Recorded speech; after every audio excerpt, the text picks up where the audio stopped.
It is a great pleasure to welcome President Erdoğan for his first visit to the White House in years.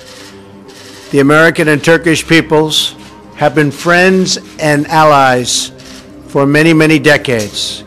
Turkey was a pillar in the Cold War against communism. It was a bastion against Soviet expansion, and Turkish courage in war is legendary. That is so true. Turkish soldiers fought bravely alongside of American soldiers in the Korean War, and we haven't forgotten what they did.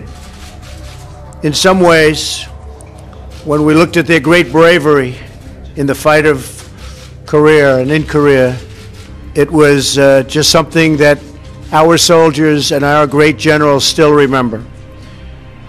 Supreme Commander General Douglas MacArthur singled out and praised the exemplary valor of the Turkish soldier, said some of the great soldiers of the world. Today we face a new enemy in the fight against terrorism, and again we seek to face this threat together. The Turkish people have faced horrible terrorist attacks in recent years and even recently. We offer our compassion to the victims, and we offer our support to the Turkish nation. We support Turkey in the first fight against terror and terror groups like ISIS and the PKK, and ensure they have no safe quarter, the terror groups. We also appreciate Turkey's leadership in seeking an end to the horrific killing in Syria. The Syrian civil war shocks the conscience of the whole world, and all you have to do is look on the front page of the papers today and you'll see exactly what we're talking about. We also support any effort that can be used to reduce the violence in Syria and create the conditions for a peaceful resolution. President Erdoğan and I are also discussing the need to reinvigorate our trade and commercial ties. These are areas where we can build a relationship that will benefit both of our countries. Military equipment was ordered by Turkey and the President, and we've made sure that it gets there quickly. I look forward to working together with President Erdoğan on achieving peace and security in the Middle East, on confronting the shared threats, and on working toward a future of dignity and safety for all of our people. Mr. President, thank you for visiting our country and joining us today at the White House. It is a great honor to have you with us. Thank you. Thank you.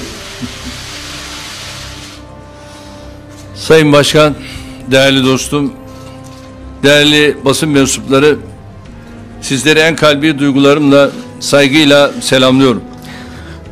Mr. President, my dear friend, distinguished members of the press, at the onset I'd like to wholeheartedly salute you all. Öncelikle Amerika Birleşik Devletleri Başkanı Sayın Trump'a ve ekibine şahsım ve heyetime gösterdikleri ilgiden dolayı şahsım, milletim adına şükranlarımı ifade ediyorum.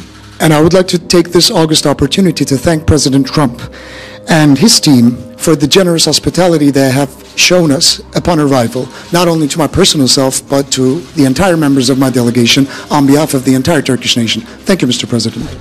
Bir kez daha huzurlarınızda Sayın Trump'ı seçimlerde elde ettiği tarihi zafer için kutluyorum.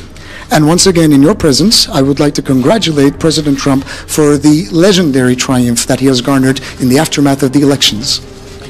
Sayın Başkan'la az önce ikili bir görüşme gerçekleştirdik. Quite recently, we've had bilateral discussions with President Trump. Köklü geçmişe dayanan ve stratejik ortaklık düzeyine erişmiş olan Türkiye-Amerika Birleşik Devletleri ilişkilerinin mevcut durumunu ele aldık.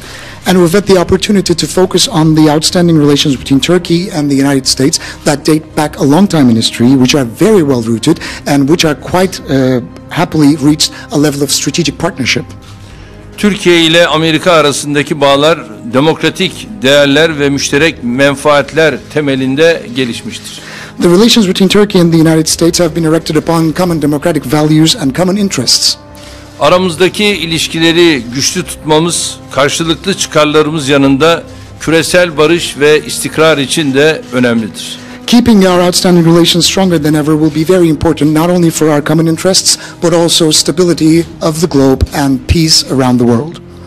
Bölgemizin içinden geçtiği bu çalkantılı dönemde özellikle de iki ülkenin göstereceği yakın işbirliği her zamankinden çok daha büyük önem kazanmıştır. The close cooperation that the both of the countries shall demonstrate, especially in the region which is currently in turmoil, will be very important for the rest of the world.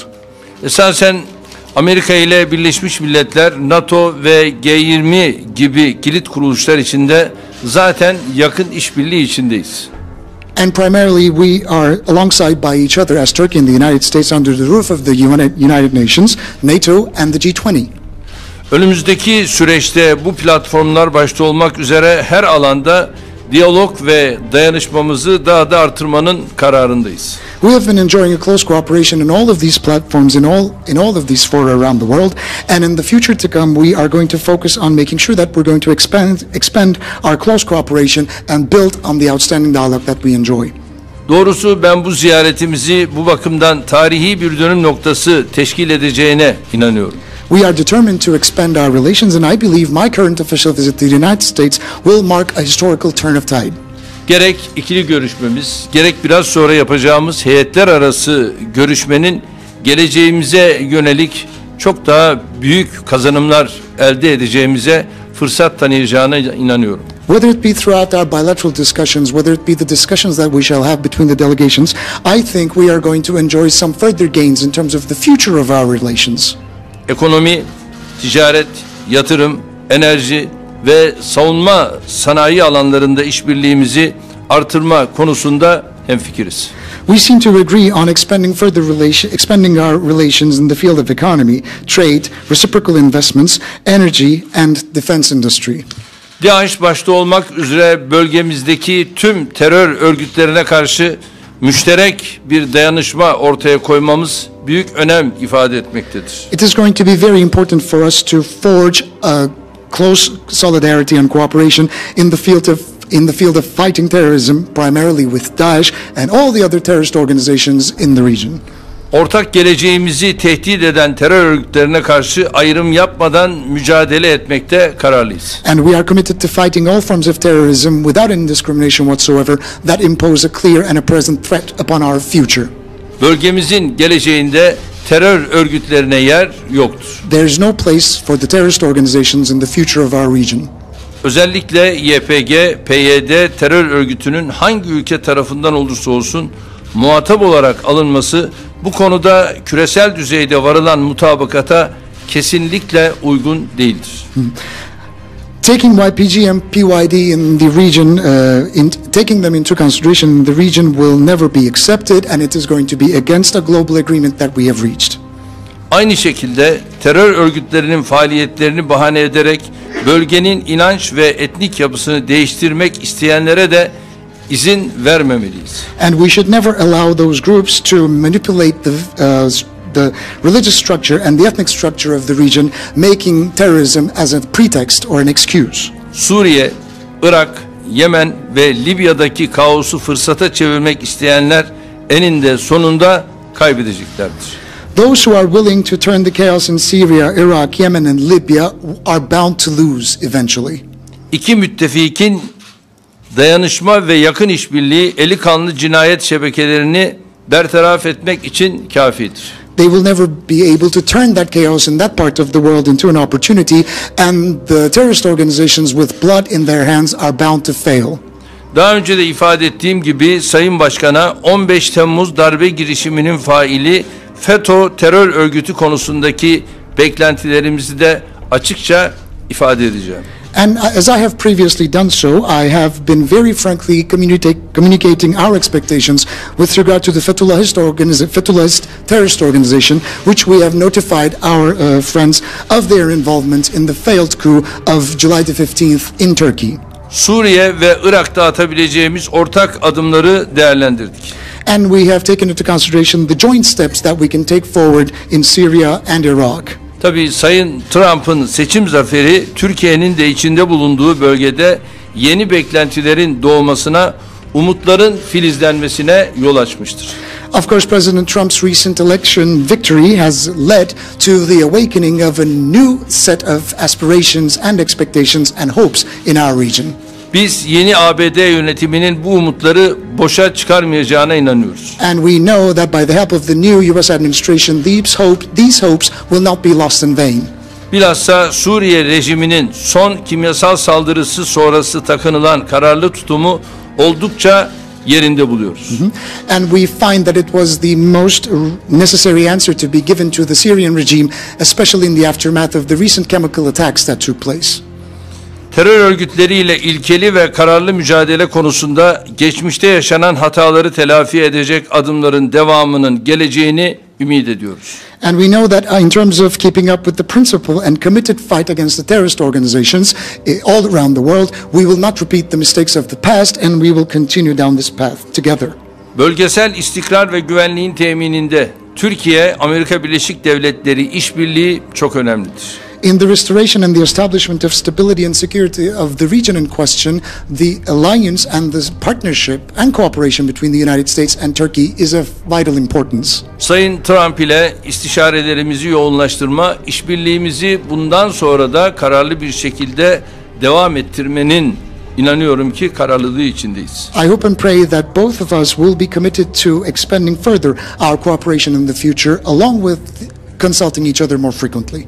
Bugün temelleri atılan yeni dönemin ülkelerimiz açısından hayırlara vesile olmasını diliyorum. We are laying the foundation of a new era between the two countries in terms of our relations. I hope and pray that this new administration will bring forth auspicious results for the relations. Sayın Başkan'a nazik daveti ve konukseverliği için teşekkür ediyorum. Kendilerini de en yakın zamanda ailesiyle birlikte ülkemde ağırlamaktan memnuniyet duyacağımı ifade etmek istiyorum. And I would like to thank President Trump for his very kind and cordial invitation, and I'm looking forward to hosting him in Turkey along with his entire family.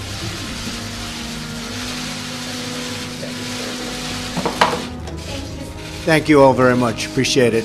We're going to go to meetings now.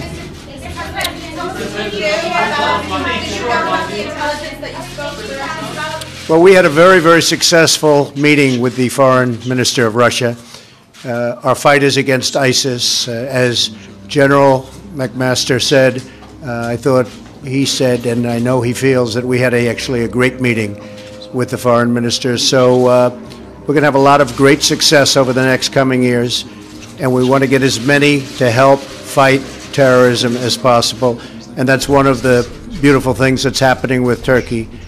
The relationship that we have together will be unbeatable. So thank you all very much. I appreciate it. We're going to meetings right now.